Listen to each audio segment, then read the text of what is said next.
America California மாநில கடற்கரையில் பூகம்ப மீன் என அழைக்கப்படும் அரிய வகை மீன் நேற்று முன்தினம் கடற்கரையோரத்தில் ஒதுங்கி கிடந்தது. இந்த ஆண்டு கலிபோர்னியா கடற்கரையோரத்தில் இரண்டாவது முறையாக இந்த மீன் ஒதுங்கி கிடந்ததாக மெட்ரோ யூகே பத்திரிகை கூறியது. கலிபோர்னியா பல்கலைக்கழகத்தை சேர்ந்த முனைவர் பட்டப்படிப்பு மாணவர் அந்த மீன் கரையொதுங்கி கிடந்ததை பார்த்தார். அந்த மீன் 3 மீட்டர் நீளம் கொண்டிருந்தது. அதன் உடல் அமைப்பு கிட்டத்தட்ட பாம்பு போல் இருந்தது. இந்த மீன் கரை ஒதுங்கி கிடந்தால் ஏதாவது பேரிடர் அல்லது பேரழிவு ஏற்படும் என்ற நம்பிக்கை மக்களிடையே உள்ளது. இதனால் அந்த மீன் பூகம்ப மீன் என அழைக்கப்படுகிறது.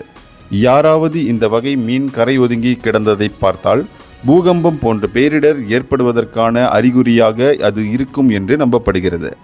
2011ஆம் ஆண்டு ஜப்பான் கடலோரத்தில் இந்த வகையைச் சேர்ந்த 20 மீன்கள் ஒதுங்கி கிடந்தன.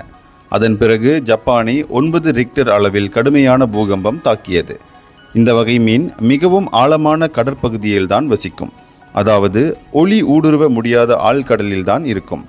இது விசித்திர தன்மை கொண்டது என்று நிபுணர்கள் கருதுகின்றனர். பருவநிலை மாற்றம் காரணமாக இந்த அரிய வகை மீன் கடலோரத்தில் ஒதுங்கி இருக்கலாம் என்று கடல்வளத்துறை நிபுணர்கள் கூறியிருக்கின்றனர். இந்தியர்களின் இதய குரல் மக்களோசை.